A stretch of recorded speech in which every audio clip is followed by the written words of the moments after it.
Le Premier ministre Édouard Philippe l'a annoncé ce vendredi en prévenant que cette décision était réversible si les conditions sanitaires étaient amenées à se détériorer. Ce scrutin concerne 22 communes en Polynésie et il aurait lieu sans campagne publique dans les quartiers, sans meeting et sans porte-à-porte. Nicole Sanker, députée, s'est prononcée contre cette date. Elle est en direct avec nous. Nicole Sanker, Yorana, merci d'avoir accepté notre invitation. Dites-nous, est-ce que vous vous sentez lésée ce soir puisque votre demande n'a vraisemblablement pas été entendue? Bonsoir à tous les téléspectateurs. Avant de vous répondre, je souhaite adresser mes sincères condoléances à la famille de Jackie Graff, à sa femme et à toute la population de Paea. Donc, pour revenir au sujet, nous nous y attendions. Le collectif, en fait, a voulu exprimer publiquement son avis sur l'organisation de ce second tour au mois de juin.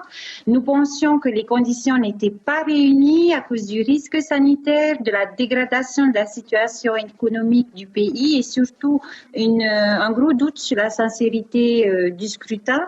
Nous n'avons pas été consultés ni par l'État, ni par les autorités du pays.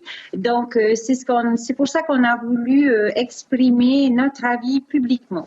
Aujourd'hui, on prend acte de la décision de l'État d'organiser ce scrutin le 28 juin. Donc, nous confirmons notre présence, évidemment, lors de ce scrutin. Mais par contre, nous souhaitons dire que nous ne serons pas responsables, après ce scrutin, d'une recrudescence de l'épidémie ou de quelques recours, parce que nous considérons encore une fois qu'il s'est passé un temps où des candidats étaient confinés, d'autres ont été très exposés médiatiquement et par conséquent, voilà, c'est ce que nous voulons en tous les cas dire à la population. Et donc vous maintenez votre volonté de déposer des recours?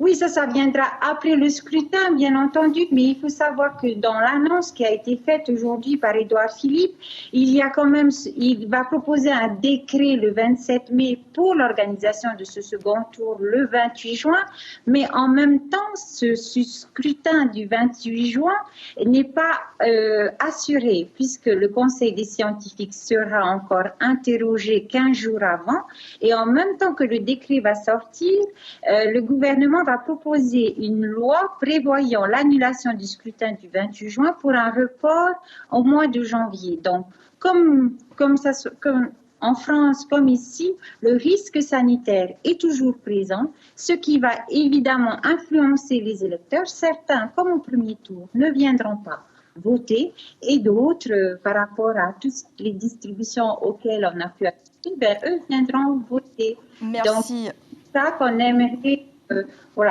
exprimer ce soir en tout cas.